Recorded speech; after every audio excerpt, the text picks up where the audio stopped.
registration of voters exercise to district offices of the Electoral Commission. We have details of that particular move and some reactions as well amongst the various parties in this particular case. Also this evening, lawyers for interdicted 3 senior police officers described as contemptuous their interdiction by the Ghana Police Service and Council. We have details of that shortly, plus the latest in business, sports and entertainment coming up for the next 60 minutes here on Hot Edition on 3FM 92.7. There are divergent views and opinions as to whether Alan Chamantin would have any significant impact as an independent candidate. We have that conversation as well here on Hot Edition. As always, we're very interactive. We're streaming live on a 3FM 927 on Facebook, Twitter, and Instagram. You can watch everything happening in studio right there. You can also listen to us all across the world on 3news.com. I am Alfred Ocansey. Let's get into the details now. As the main opposition, National Democratic Congress and 3 other political parties have filed a suit in the Supreme Court against the Electoral Commission over its decision to restrict the upcoming limited voters registration exercise to its district offices. The parties, including the APC, the Convention People's Party CPP, the Great Consolidated Popular Parties GCPP, and Liberal Party of Ghana LPG, who are questioning the basis of the Electoral Commission's decision, have described it as unlawful and unreasonable. The Electoral Commission will be opening the voters register on September 12 to allow first-time voters have their names captured into the electoral roll ahead of the district level election slated for December 19. However, the exercise, according to the Electoral Commission, will be limited to its district offices. The parties have also filed an application for an interlocutory injunction seeking to halt the registration exercise pending the final determination of the substantive matter. Now, let's get a bit further into this and just put it on record that for us here at 3FM and also on Ghana Tonight on TV3, the Center for Democratic Development, CDD, have all backed the NDC and the other political parties' position on this matter, that this could possibly disenfranchise a lot of people. So it's not just the political parties, but civil society organizations as well have raised this concern. Sami Jemfi is National Communications Officer of the NDC, is joining us on the telephone. So I thank you so much, Mr. Jemfi, for your time here on Hot Edition. So exactly what's, first of all, is contained in this legal action that you've taken against the Electoral Commission? Yes, I think it is important to reiterate the fact that this is not a legal action that has been filed just by the NDC as a political party. The CPP is also a plaintiff, the APC is a plaintiff in the matter, the LPG and the GCPP are all plaintiffs in the matter. And I have no doubt in my mind that by the time we conclude this matter, we may get other political parties, civil society organizations, and other stakeholders joining this suit. And that is precisely because the right to vote is a sacred right that ought to be protected at all times. Article 42 of the 1992 Constitution, which is the supreme law of the land, makes this point very clear. It provides that every citizen, emphasis on every citizen of Ghana, of 18 years of age or above, and of a sound mind, has a right to vote and is entitled to be registered as a voter for purposes of public election. So the Constitution says if a Ghanaian is 18 years and above, then he is entitled to be registered. Again, if you look at the constitutional provision on the functions of the Electoral Commission, specifically Article 45 of the 1992 Constitution, it enjoins the Electoral Commission to compile the register of voters and to revise it at such periods as may be determined by law. But for now, let's even focus on the clause E of Article 45, that's right, which provides that the Electoral Commission shall undertake programs for the expansion of the registration of voters. And so they are not only enjoined by law to register voters, but they are actually enjoined to expand the registration of voters. Now, before I go into the details of the matter, it's important that if you look at Clause A of Article 45, it provides that the Electoral Commission shall have the following functions. A, to compile the register of voters, and this is where my emphasis is, revise it at such period as may be determined by law. And so what is the position of our laws as a country on the period or the period for the revision of our electoral roll? The governing law currently is CI 91 as amended by CI 126. That's right. And if you read Regulation 30 of CI 91, this is the EC's own law that governs the registration of voters. It provides that the commission shall revise the register of voters annually. You see, the operative word here is shall. The committee shall revise the register of voters annually. It's mandatory. They don't have a choice. They are bound by law as a matter of compulsion to revise the electoral register every year. That is what has been the practice in times past under the leadership of Dr. Alfred. That was a practice under the leadership of former EC chairperson Charlotte Osei. But what do we have on our hands now? Now let's go into the facts of this case. You realize that the last time we revised our electoral roll, the voters register, was in 2020. 2020, yes. In 2021, there was no revision of the electoral roll. There was no voter registration. What that means is that citizens of Ghana who turned 18 or above, and by law, by the Constitution, are entitled to be registered, were not registered as required by law in 2021. Again, in 2022, there was no limited registration. So the EC has already acted unlawfully by violating its own law, which enjoins them to revise the register every year. Now, because of this illegal conduct of the EC, we now have a backlog of many eligible voters who are entitled to be registered as voters because they are Ghanaians, they are 18 years and above and of a sound mind, but have not yet been registered. The EC has announced that effective this coming Tuesday, the 12th of September, it will be embarking on a limited registration exercise. So we need to take into cognizance the backlog of all these people who have to be registered in 2021, in 2022, but we denied the opportunity by the Electoral Commission. And these people are in the millions. Our conservative estimates based on the 2020 population and housing census, you are talking about in excess of 3 million eligible voters who ought to be registered or who are entitled to be registered. And in fact, some projections are put it to 3.4 million. 3.4 million, over 3 million, you know. So it's important that all these people are given the opportunity to register and to vote in public elections as provided for in our constitution. Now, how do you register these people? Where do you register them? Again, the laws of this country are very clear on where voter registration must take place. And if you look at the EC's own law governing voter registration, again, Regulation 2, the title of Regulation 2 of CI 91, as amended by CI 126, is registration centers and electoral areas. Why electoral areas? Why electoral areas?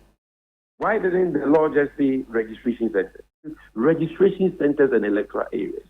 And if you look at sub-regulation 2, it says that in designating a place as a registration center, the Commission shall take into consideration A, the suitability of the place for use as a polling station on election day.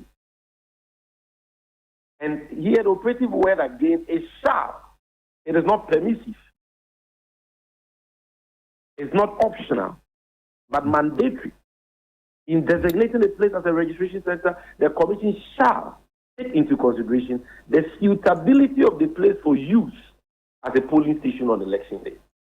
B, the accessibility of the place to prospective applicants for registration. And so if you whimsically and arbitrarily come out as an electoral management body and join to expand the registration of voters and join to register all Ghanaians 18 years and above and of a sound mind, onto our electoral roll, you come out with a notice and say, I'm going to register people, having illegally created a backlog of over 3.4 million. You come out and you say, I'm going to register you, but I'm going to register you only at my district offices. Which offices are located at the various district capitals of the 265 districts of Ghana. Then what are you doing? You are violating the Constitution. You are violating your own law governing voter registration. And you are attempting to suppress voter registration and by extension, voting. That is the master game plan of the Jean Adukwe Mensah-led Electoral Commission. That is what they have been at since they were appointed in 2017. They know that if they should expand the frontiers of voter registration and allow all eligible voters to register, chances are that the appointer and the political party that elected that appointer or whose ticket that appointer was elected, I'm talking about Nana Danko Kukwado in the ruling MPP, will be disadvantaged in this election because they have failed the people of this country. And that is why they are taking this unlawful and unreasonable, this unconscionable decision that children, who have just turned 18, 19, travel far distances, some of them from rural communities. Some will have to travel 40 kilometers, 50 kilometers, 60 kilometers. They transport exorbitant transport fares. In some cases, to the tune of 50 Ghana cedis in and out, 80 Ghana cedis in and out, 100 Ghana cedis in and out, for themselves only. Bear in mind that for those who may not have a Ghana card or a passport, they have to travel with two guarantors. So they have to take care of the transport expenses of these guarantors. So they have to vote, the citizens will have to incur all these huge expenses before they can go to a district office and be registered. And if they don't even get the opportunity, because how many people can the EC register at their district offices a day? At a particular time. Conservative estimate, not more than 100. So if you're having all these people coming in their hundreds, in some cases in their thousands, to the district offices. In Accra, for example, there are about 5 constituencies, 5 districts, sharing 5 constituencies sharing 1 district. So you're having hundreds to thousands of people converging at a place, and the EC can only register a few hundred people. And the rest will have to go back to their various towns, villages, and come back again at a huge expense, huge cost. Look at the hardships we are going through. Look at the excruciating economic conditions we have on our hands. How many people can cope with this? When they come and they can't go back, where will they sleep? Have they thought about that? What will they eat? Who will feed them? Will the EC provide them accommodation?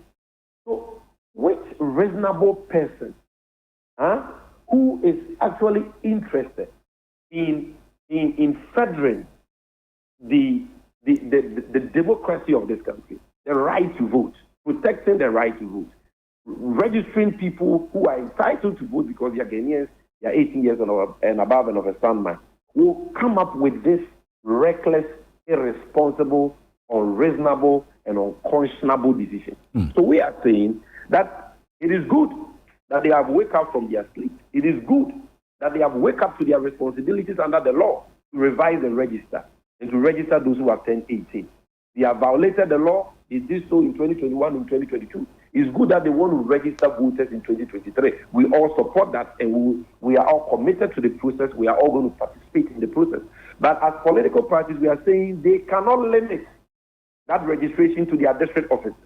They should do what they are enjoined by their own law to do, which is to do the registration at centers that are suitable for use as polling stations. EC district offices cannot be used as polling stations. They have never been used as polling stations in public elections. And 2024 will not be any different. So the choice of their district offices exclusively as registration centers sins against this law.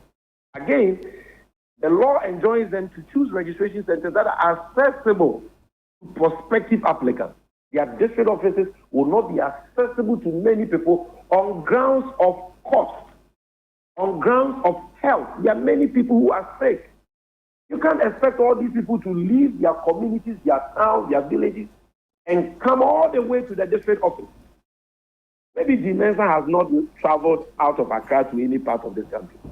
You understand? But she ought to know that Ghana is not just Accra. Even in Accra, it's very difficult for some people to move from where they live to the district offices of the Electoral Commission. They have to pay huge sums of money in transport fares. So on grounds of cost, some cannot afford it. It is health, convenience. Many people in these rural communities are farmers. You tell them to leave their farming, travel all the way, come and join long queues, okay? And they may not even get opportunity to register. And they have to spend the night outside or find a hotel or go back and come again until it is their turn. Not to talk about challenges like network challenges and all that the Electoral Commission is likely to encounter as the practice has been in times past. Okay, and then if you look at even the regulation 30 of the CI 91 I read to you, which enjoins the EC to revise the voters register every year, it is instructive that it continues to say this. Let me start. It says the Commission shall revise the register of voters annually and may revise the register of voters for each electoral area within a period that the Commission shall determine.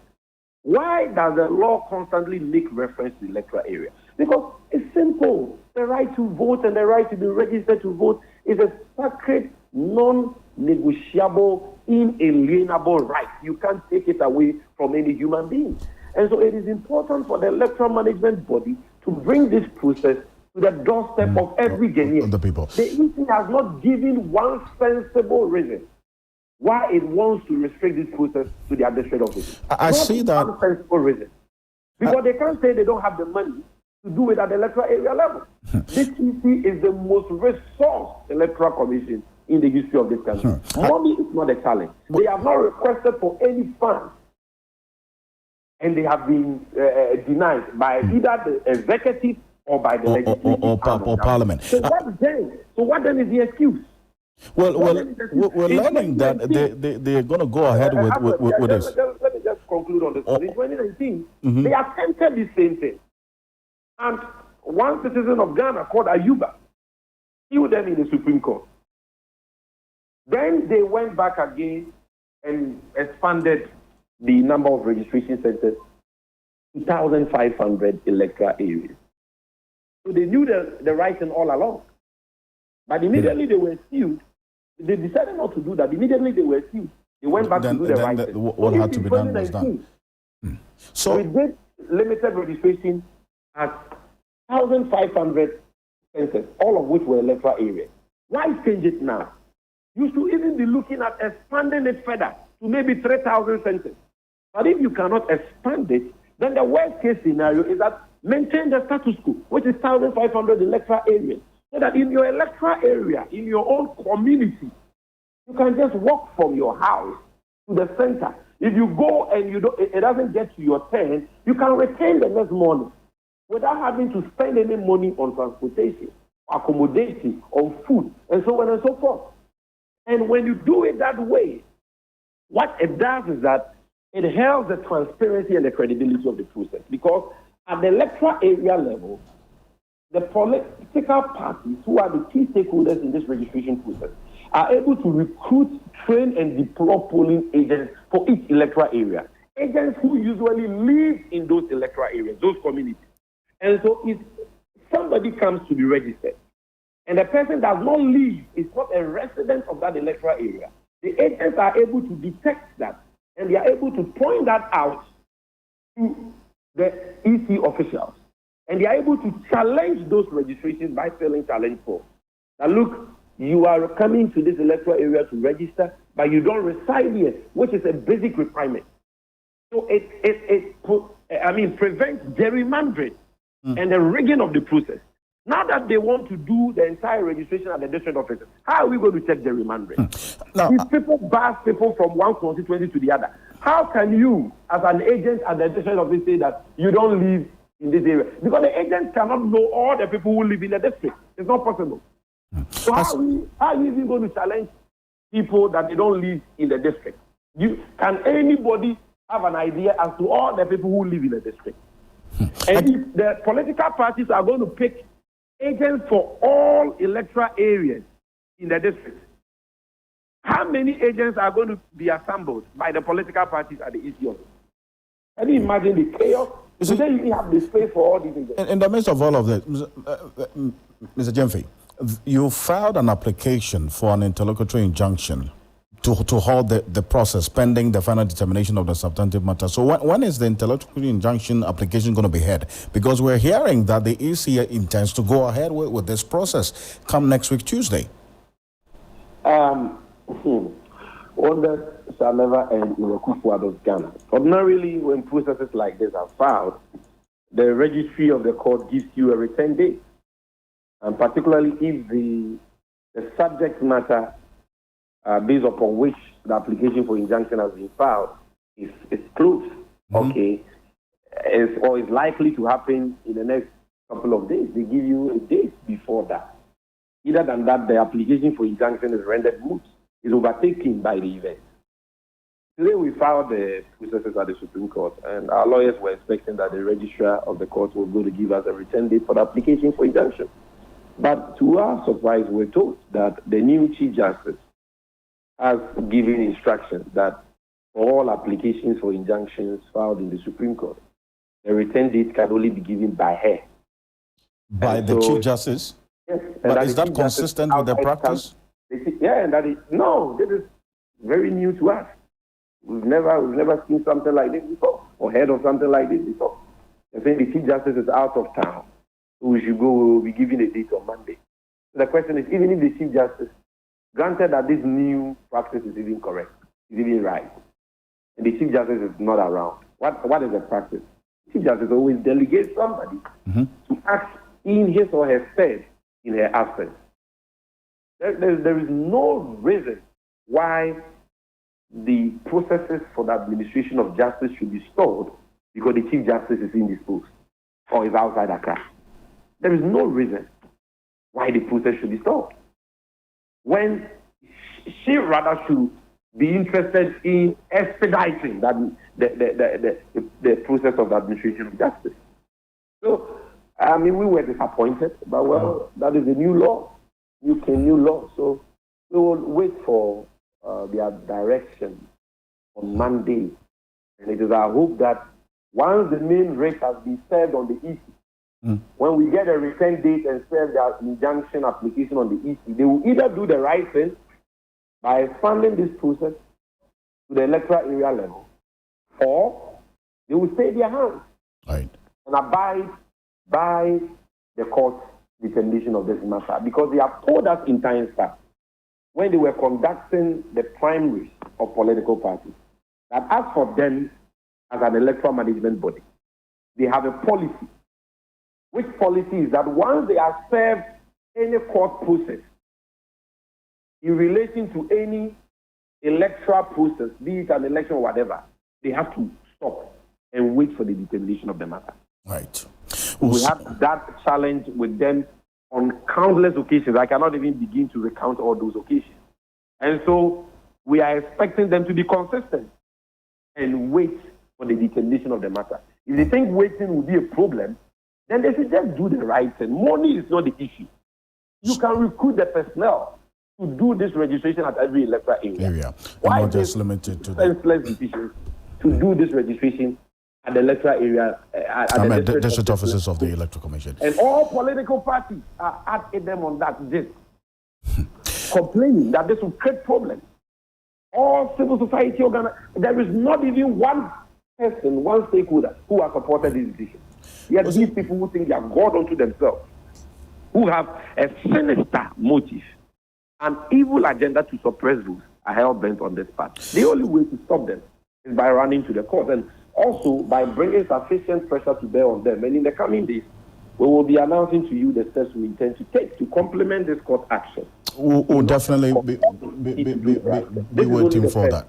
Of a series of actions that we may be taking. Thank you very much for the time, my brother. Sami Jemfi, thank you for your time here on Hot Edition on 3FM 92.7. Is National Communications Officer of the NDC.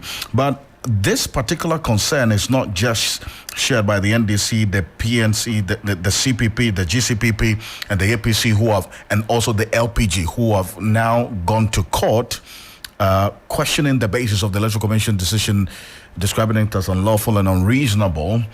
Paul Abrampa Mensah, who is Programs Manager of CDD Ghana, has also shared similar concerns, indicating that the Electoral Commission must take into consideration the issues raised by the various stakeholders, including the CSOs in the electoral space.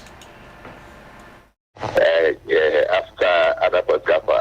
the NDC or any other person have said, in fact, when we had a hint that the Electoral Commission will be conducting the limited voter registration sites, the official announcement had not even come out. And we had a hint that it will be done in their district offices. My initial comment was the concern of the remote areas, people who are very far from their district capitals, and considering the fact that most of them even are able to access their district capital on market days, only on market days, and sometimes even difficult to get vehicles to the places. Not even forgetting the poverty level in those areas that people don't go. But when they did the official announcements, and it came to light that they are now considering, in addition to the Ghana card, also reactivating the vouching system.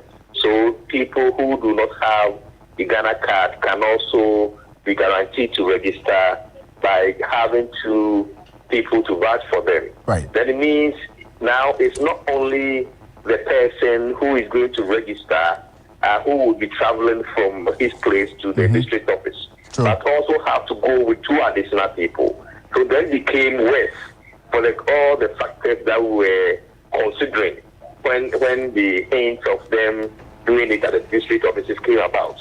Yeah, so yes, and considering the Constitution, it mandates the Electoral Commission to facilitate a process that will afford the opportunity to every Ghanaian who qualifies to be registered and to vote, the opportunity to do that. As Paul Abrampa Mensah, Programs Manager of the Center for Democratic Development, CDD Ghana, there.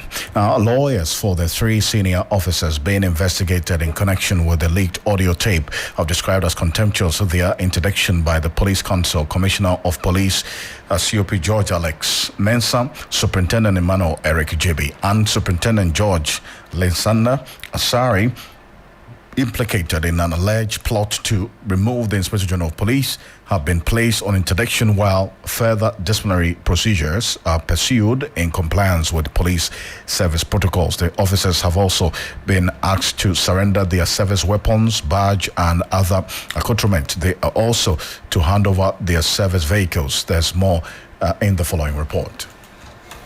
In July 2023, a leaked audio tape surfaced. The content of the tape featured senior NPP and police officers engaged in a plot regarding the removal of the IGP Dr. George Ekufu Dampari and matters relating to the 2024 election.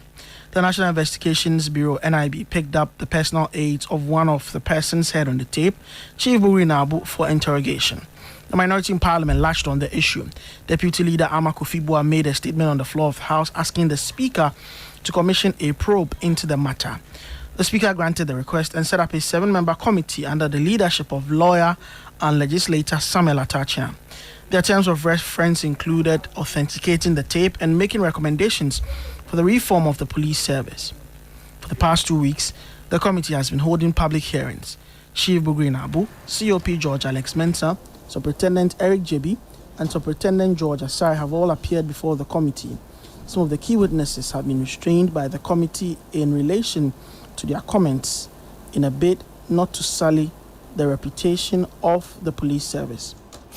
So that's Duke Mensah, my colleague there in that report. And Dr. Adam Bona is a security analyst. He's been following this case quite closely and he's joining us on the telephone. Dr. Bona, thank you so much for joining us here on Hot Edition. There's this narrative about the interdiction being ill-timed or wrongly timed, although this is legal procedure that the police can apply.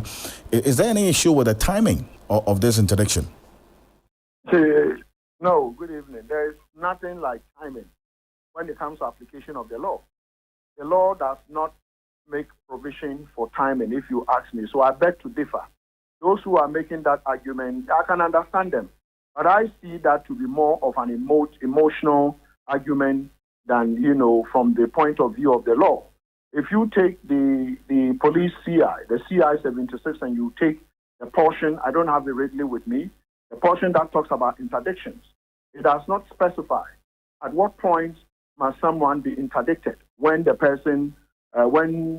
police decides to do that.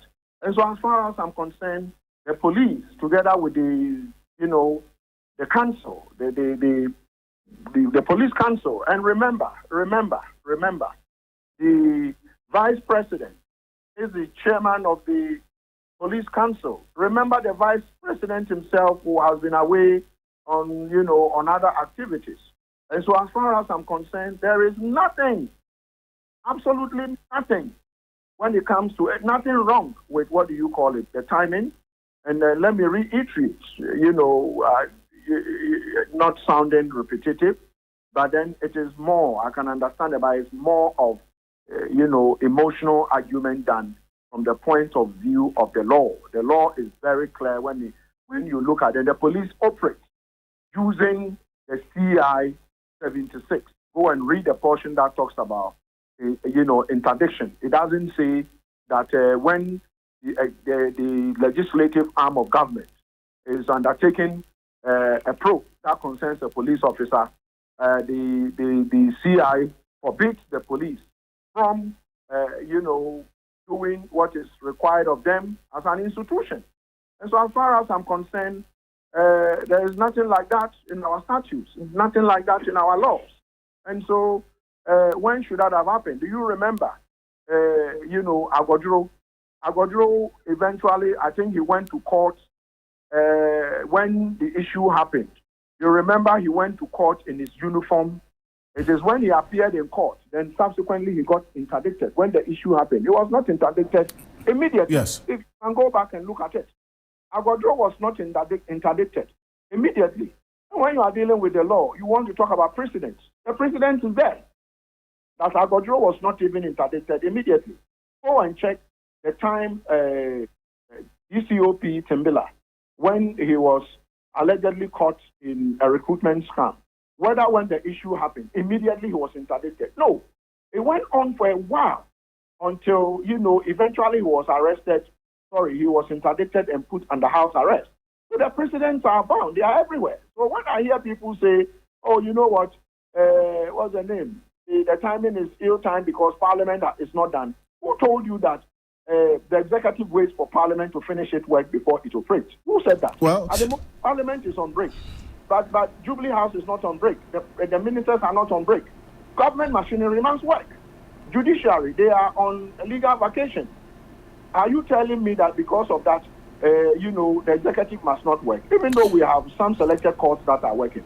And so you see, when we are talking about these things, we should, do away with the emotion. And I'm sure you've been monitoring the reactions after the news earlier today. In fact, we also broke it on Ghana Tonight last night when our sources indicated to us what was going to happen. But COP Alex George Mensah is retiring next week. In fact, the 16th of September is his last day as a police officer. So what will be the consequential effect of this interdiction?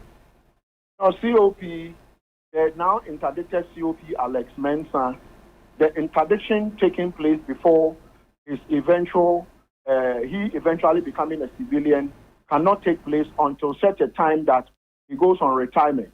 I know a police officer who is on interdiction and he's actually due for retirement. But he cannot go on retirement. I don't want to mention, there are police officers. I can tell you that there are some. He's not the only one. There are some police officers. I tell you what, who got interdicted before, their retirement dates were due, and they are still going through whatever processes they have to go through. So until that time, you cannot go. You can't say, I want to go home. I want to go on retirement. And so, as far as I'm concerned, until that process is finished and you are cleared, you cannot say I'm on retirement. And so, but if they had waited for the 16th to have come and then the 17th, then he becomes a civilian. You cannot call him and reinstate him according to the law, because the law does not mandate you. You can't do that. You can't call him and reinstate him as a police officer to now interdict him. But at the moment, terminal leave does not stop him from being a police officer. It is the reason why in the signal that we have all seen, he is told to return his service vehicle. He's told to return his bag.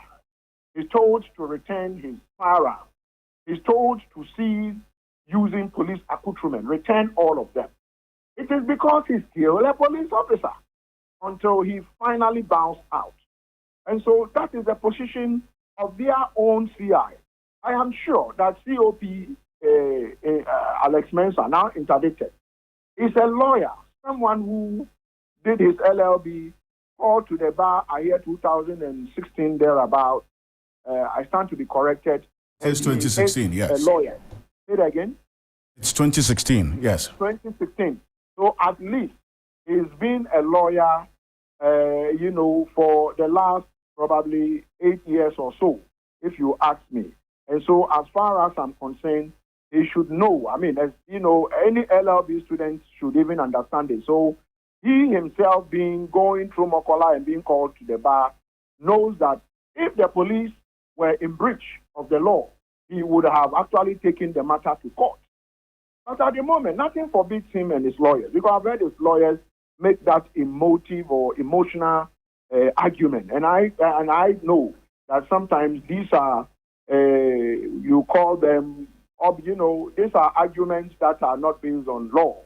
And so as far as I'm concerned, it is okay to make such arguments, but the point is that let's argue from the point of view of law. Okay, great. But a quick one. To the extent that the committee, and these are all, what I'm asking you, are all reactions after this news. The police issued a statement earlier today. To the extent that the committee has indicated that some officers have brought petitions against the IGP to the committee, you wouldn't fault those who suspect that this interdiction could be an attempt to gag or put some fear in other officers who may want to also petition the committee about the IGP? Oh, not really. You know what? Between myself and you, we talk a lot on your media, Ghana Tonight, or 3FM or TV3. Your midday various programs, and you know that I'm one of the people who said that this has never happened in this country, where police officers have been cited for such a thing. And it turns around that these police officers are going through, probe whilst in uniform. It's never happened. It's never happened. I tell you that I've moved from one barracks to the other, and I'll tell you that. So when it comes to these matters, I know them like anything. And so what I'm telling you is that I want any police officer to tell me that any police officer who was facing a probe of any sort was not interdicted first. This is not a dismissal. So anyone who is saying is to put fear, so it literally just means that we are saying Atachia and his committee are incompetent. They will not be able to protect anybody. Go and present your whatever. But the truth is, I see when this issue happened, I spoke to some of the committee members and I asked them that why has there not been interdiction? I spoke to, if you are minded to talk to some of the committee members, because I told them that it has never happened. You know what these parliamentarians who are serving on the committee, those I spoke to told me? They told me that, Dr. Bona, you know what? We are parliament. we don't direct police how to do. We don't direct police, and we don't direct the executive how to do their work. If they decide that they should appear in rank before us, we will do our work and present our report to the Right Honorable Speaker. This is what they told me, that if they come and anyhow they dress in uniform, police uniform or whatever, they will not be questioning. Why have you not been interdicted? Because it's not part of the attempts of reference. Simple. Right, Dr. Rumba, thank you so much for your time here on Hot Edition. Appreciate you. Thank you. Dr. Dambona is security analyst, but lawyer for Commissioner of Police, COP George Alex Mensah, has described the decision by the Ghana Police Service to interdict his client as surprising. According to Kweku Owusu Ajiman, no form of invitation was extended to the COP to indicate an ongoing investigation or internal inquiry into the revelations made by various witnesses before the parliamentary committee probing the alleged leaked tape on which persons were plotting to have the president remove the IGP. In fact, the lawyer Owusu Ajiman said he will be meeting with COP George Alex Mensah to strategize on the way forward. He's not alone in this because the lawyers for Superintendent JB as well have indicated a sense of surprise about this particular latest development to have their clients interdicted, and they're also strategizing on the way forward and how to respond to this interdiction by the Ghana Police Service Council. But the Nema Polyclinic, located in the Ayawaso East District of the Greater Accra region, will be demolished on Friday, February 15, 2015. Sorry, that's 2024, beg your pardon. Friday, February 15, 2024, to create space for an Agenda 111 project in the district. Now, residents are expected to fall on the available CHIPS compounds as well as the Kotubabi Polyclinic for healthcare services. My colleague Sarah Apenkro has been speaking to authorities about the development and reports. According to government, 88 of the Agenda 111 hospital projects are already at various levels of construction and are progressing steadily. The Ayawaso East Municipal Assembly says the Nema Polyclinic, which was established in the 1980s, is no longer serving its purpose. Management and staff of the polyclinic are expected to comply with the September 15 deadline. A two-story block will be the only building which will not be demolished. Hajia Salma Mohammed Adams is the municipal chief executive. So we are planning to demolish the the short building in the polyclinic, but we will leave the main ward, the one we constructed that was 2 years ago. It's 3-story. So we'll leave that one so that they can manage. And we have cheap zones too in the municipality. So we'll try and manage with the cheap zones and then the Nema main ward, because everything is ready for the project to begin.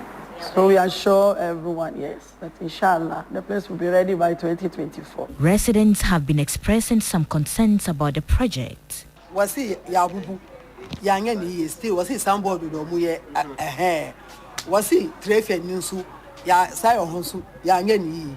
The same way they demolished the La General, Trade Fair and Co. So we are worried. Even the distance to the Kotobabi Clinic.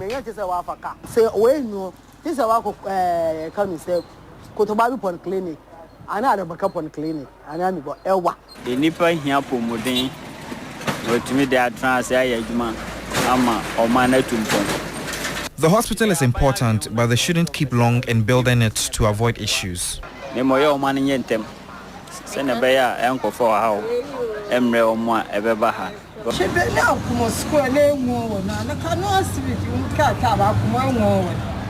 are not happy with the previous demolition, and so are we with this one.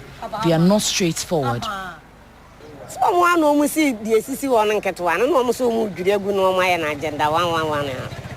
According to government, 88 of the Agenda 111 hospital projects are already at various levels of construction. There's more on this story on 3news.com. Up next is business. And Mensa Brampa is here. What's the latest? Right, I'm sure you remember the eco-currency. That dream.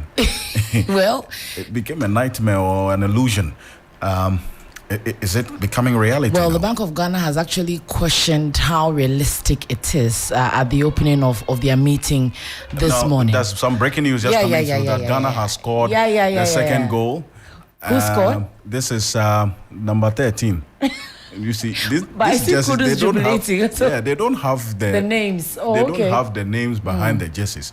How are they supposed Bill, who scored the goal? Bill Asama, it's breaking news. So you come. Don't just come in. Come inside. Let's just do this breaking news. Apologies. Come and speak into the microphone. Who scored the second goal? So it's Nema, a recent transfer to Lyon.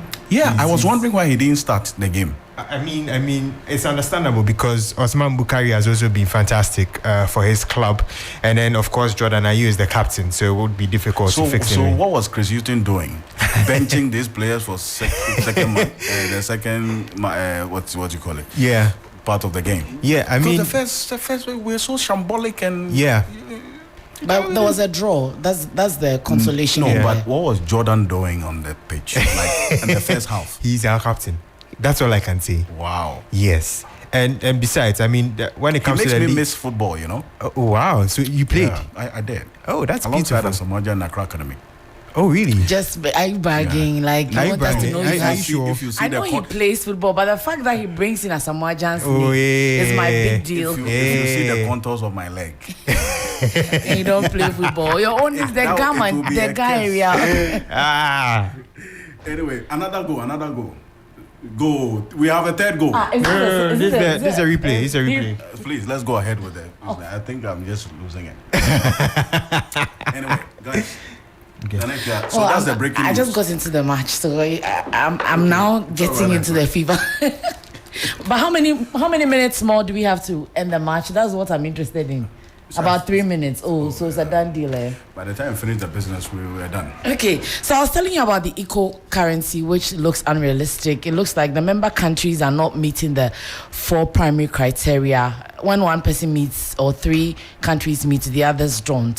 So and the deadline is 2026. So the Bank of Ghana is actually calling for a reassessment of the entire convergence criteria for 2027. So that's what we're looking at. I know you are engrossed in the football match, but let me just quickly take our listeners and our viewers on social media what is happening. And the Bank of Ghana has requested ECOWAS member countries to be realistic with the 2026 deadline for the launch of the ECO, as no member state has been able to meet all 4 primary criteria of the convergence. The ECO is the name of the proposed common currency of the Economic Community of West African States. Head of research at the Bank of Ghana, Philip Abredu-Otu, has called for a readiness assessment of the single currency in 2027, despite the challenges faced with its implementation. We are trying to harmonize and synchronize the supervision of insurance across the member countries, and no member state is expected to meet all 4 primary criteria in 2023. While this performance is worrying, it is not surprising given the challenges the region has faced over the past 3 years. That notwithstanding, a concerted effort is required to help improve our macroeconomic environment and place the region on a stronger convergence path for a viable monetary union. The concern is whether the 2026 deadline for achieving convergence is still realistic. And that was head of research at the Bank of Ghana, Philip Abredu-Otu there. And still on the issue of a single currency for ECOWAS, since the proposal, member states have been faced with the challenge of meeting all the 4. And Momodu Bambasa, who is the Director General of the West Africa Monetary Agency, he speaks on the matter. Mainly, we are trying to harmonize and synchronize the supervision of insurance. In 2022, only 2 member states, Guinea and Liberia, met the budget deficit criterion. However, performance on the average annual inflation criterion sharply declined, with only Benin and Niger meeting that target. The central bank financing criterion also saw a deterioration in 2022, with 4 member states missing the target, emphasizing the need for policy reforms. Lastly, while performance on the gross external reserve criterion weakened slightly in 2022, 14 member states still complied, showcasing the region's resilience in that regard. At the end of December 2022, no member state met all 4 primary convergence criteria. You heard the Director General of WAMA, Momo Dubamba Saho. And so onto insurance, players in the insurance space within the ECOWAS sub-region are set to experience standardization across board. This comes on the back of the adoption of a regulatory policy framework by the West Africa Monetary Initiative. In an interview at the 6th College of Insurance Supervisors of WAMI, Acting Commissioner of Insurance at the National Insurance Commission, Michael Ando, says this new policy will ensure best practices and improve the sector's contribution to GDP. Mainly, we are trying to harmonize and synchronize the supervision of insurance across the member countries and to learn from each other to improve it. And you would also realize that there are insurance companies that operate across the region. And it is important that the various countries have a common or similar framework for regulating it so that there will not be any arbitrage. It will be the same regulation from country to country so that we will all identify the critical issues, deal with them, and ensure that the insurance market is stable and safe. Acting Commissioner of Insurance at the National Insurance Commission, Michael Ando, there, ending it for business on Hot Edition. Log on to 3news.com for more. And Bill, I see some additional time added. There was what actually people say. Yeah. Now we are the 4th minute of additional time, and the additional time that was added was 5 minutes. So we're about ending the game. And currently, if you're not watching, the Black Stars are leading the Central African Republic by 2-1. Kudus Mohammed scored a free kick in the first half. Kudus Mohammed scored a free kick in the first half, and then Nema scored in the second half. Now we have Thierry Nyan on standby. We have Thierry Nyan on standby here, and he's at the Babayara Sports Stadium. Hello, Thierry. Hello, Thierry. Can you hear me?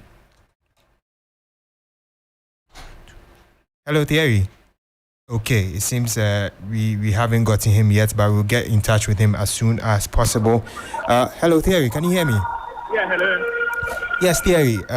Yes. You are at the Babayara Sports Stadium and you're watching the game. Can you give us an update on what is happening? What are your thoughts on the game? Well, I think that it's been an exciting game. The fans turned up here in their numbers. Unfortunately, the stadium wasn't full, but the Black Stars cannot complain of support at all because the voices were really, really loud and high for them. I think that it's been an exciting game, especially towards the end when the Black Stars were full of color at the very, very end. Winning in the dying minutes of the game. Of course, it was Nema who came on in the second half, getting the goal for the Black Stars. But it was very, very creative work by Antoine Semenyo, backed by the likes of Mohamed Kudus, who himself got a goal in the first half to cancel out what was an interesting goal there by the Central African Republic. I think that all in all, it's been an exciting game, and the Black Stars will now advance into the Africa Cup of Nations 2023. Right, and you did mention that the fans, it wasn't really full, but what were the reactions from the fans in the stadium? Was it electric enough? Yeah, it was really, really loud. I mean, the frenzy in the stadium didn't sound and look like a stadium that was 3/4 full. I think that they came here in their voices and they made sure that every single ball counted, and that's exactly what it was. The technical team must be proud of the team. A bit of lackluster display in the first half, especially in the first 25 minutes. But after going down, the Black Stars raised up their game and they rose to the occasion, ensuring that they got themselves in the lead at the very end. Right, thank you very much, Thierry Nyan, for your insight into that Black Stars game. Of course, Thierry Nyan is the head of sports for 3 Sports, and he is at the Babayara Sports Stadium, and he watched that game. Now, before I do go, of course, let's give you the standings in Group E. Ghana finished top of the group with 12 points. Angola finished second with 9 points. Central African Republic finished third with 7 points. And Madagascar finished fourth with 3 points. So Ghana and Angola have secured qualification to the 2023 Africa Cup of Nations. That's how we bring an end to the sports segment here on the 3FM Hot Edition. My name is Bill Shen. Up next is entertainment with Akofa.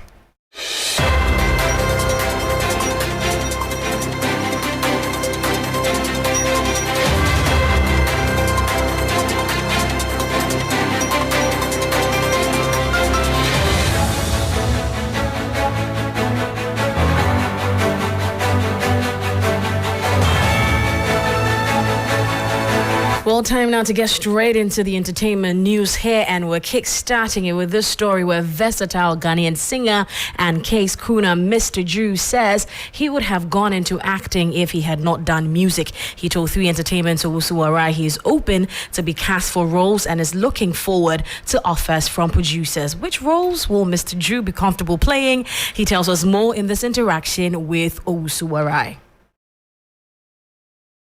If you had not done music, what would you have done? Done acting, yeah, because I studied theater in school, so I would have gone into acting. Have you done some movies already? No, I haven't, but probably I will. Let's see how things go. Something you're looking forward to? Yeah. What are you telling me? Mr. Drew in a movie or two. Yeah, the producers, they're listening. So what are you telling them? I mean, I'm open. I'm open to being in movies, series, whatever it is. I mean, I'm open to it. I know it's a big business as well, just like music, and people also have their rates. Is Mr. Drew very expensive to have in a movie project? I haven't done one before, but obviously it will be expensive because we have a career that's already doing well. So if you're gonna have Mr. Drew on your movie, like in your movie, then you would have to have a different conversation from anybody else. So yeah, that's just it. Let's talk about movie roles. Which of them will you be very comfortable playing? I could play anything. I could play anything. Lover boy, oh boy, everything. Playing a gangster. Everything. We go fi do everything. Alrighty, and that's it for the entertainment news here on Hot Edition, powered by 3 Entertainment. My name is Kofa. Thanks for your time. And I am Alfred Ocansey, and there's more news on 3news.com. Make some time and visit 3news.com. Join me at 10 p.m. on TV3 for Ghana Tonight. Have a great evening. Get ready for another cultural explosion like never before. On 21st September, Africa will witness an ultimate celebration